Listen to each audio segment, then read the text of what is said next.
ಅದು ಭಾಳ ಚಲೋ. ಹೋಲಿ ಬಿಡಪ್ಪ, ನಮ್ಗಾರ ಯಾಕೆ ಬೇಕು ಡೈವರ್ಸ್ ಕೊಡೋ ಕಾರಣ ಏನು? ಕೈ ಕಟ್ಟಿದ ಕಂಕಣದಾರ ಇನ್ನೂ ಹರಿದಿಲ್ಲ. ಮೈಗೆ ಹಚ್ಚಿದ ಅರ್ಶನ ಇನ್ನೂ ಅಳಿಸಿಲ್ಲ, ಕಾರಣ ಎಲ್ಲಿಂದ ಕೊಡ್ಬೇಕ್ರಿ? ನೋಡ್ರಿ ವಕೀಲ್ರ, ಇಂಥ ಹರಿದು ಹೋಗಿ ಕೆಲಸ ನೀವು ಭಾಳ ಮಾಡ್ತೀರಿ. ನಾವು ಏನು ಮಾಡ್ತೀರಿ ಏನೋ ಗೊತ್ತಿಲ್ಲ, ನಮ್ಮಿಬ್ಬರಿಗೆ ಡೈವರ್ಸ್ ಬೇಕಷ್ಟ. ಒಟ್ನಾಗ ಅವ್ರಿಗೆ ಜಿಲೇಬಿ ತಿನ್ಬೇಕು. ಇದೇನು ಜಾಮೂನ್ ಜಿಲೇಬಿ ಕತಿ? ವಕೀಲ್ರ ಅವ್ರಿಗೆ ಜಿಲೇಬಿ ಅಂದ್ರೆ ಭಾಳ ಇಷ್ಟ, ಅದಕ್ಕೆ ಹಿಂಗೆ ಅನ್ನಕೊಂತಾರ. ಅದೆಲ್ಲ ಬಿಡ್ರಿ, ಒಟ್ಟು ನೀವೊಂದು ರೀಸನ್ ಹುಡುಕ್ರಿಪ್ಪ. ಇಷ್ಟು ಜಲ್ದಿ ಡೈವರ್ಸ್ ಆಗ್ಬೇಕಂತ ಕಾಣ್ಬೇಕು.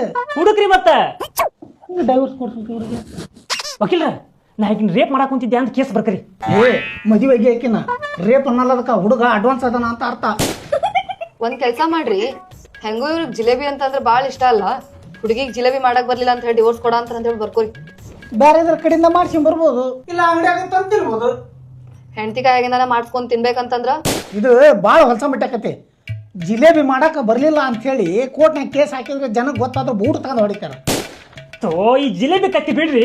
ಜಿಲೇಬಿನ್ ಬಿಟ್ರ ಕತ್ತಿನ ಬಗ್ಗೆ ಇರ್ತೈತ್ರಿ, ನೀವ್ ಅದನ್ನ ಬಿಡಾಕ್ ರೆಡಿ ಇಲ್ಲಲ್ಲ. ನಾ ಹೇಳಿದ್ದು ಹಂಗಲ್ಲ, ಈ ಡೈವರ್ಸ್ ವಿಷಯದಾಗ ಜಿಲೇಬಿ ಕತ್ತಿ ಬಿಡ್ರಿ ಅಂತ ಹೇಳಿದ್ದು. ಜಾಮೂನ್ ಬಿಟ್ಟಿರಲ್ಲ. ವಕೀಲ್ರ, ಸುಮ್ನ ಕುಂತಿರಲ್ಲ, ನೀವೇನಿಲ್ಲ ಹನಿಮೂನ್ ಮಾಡ್ತಾ ಕುಂತಿರೇನ? ಮಾತಾಡ್ರಿ, ಏನಾರ ಒಂದು ಕಾರಣ ಹುಡುಕ್ರಿ. ಕಣ್ಣಿಗೆ ಕಾಣ್ಬಾರ್ದು ಅಂತ ಕಾರಣ ಹುಡುಕಿ ನಮ್ಮಿಬ್ಬರಿಗೆ ಡೈವರ್ಸ್ ಕೊಡ್ತೀರಿ. ಒಟ್ ನಂಗೆ ಡೈವರ್ಸ್ ಬೇಕಷ್ಟ.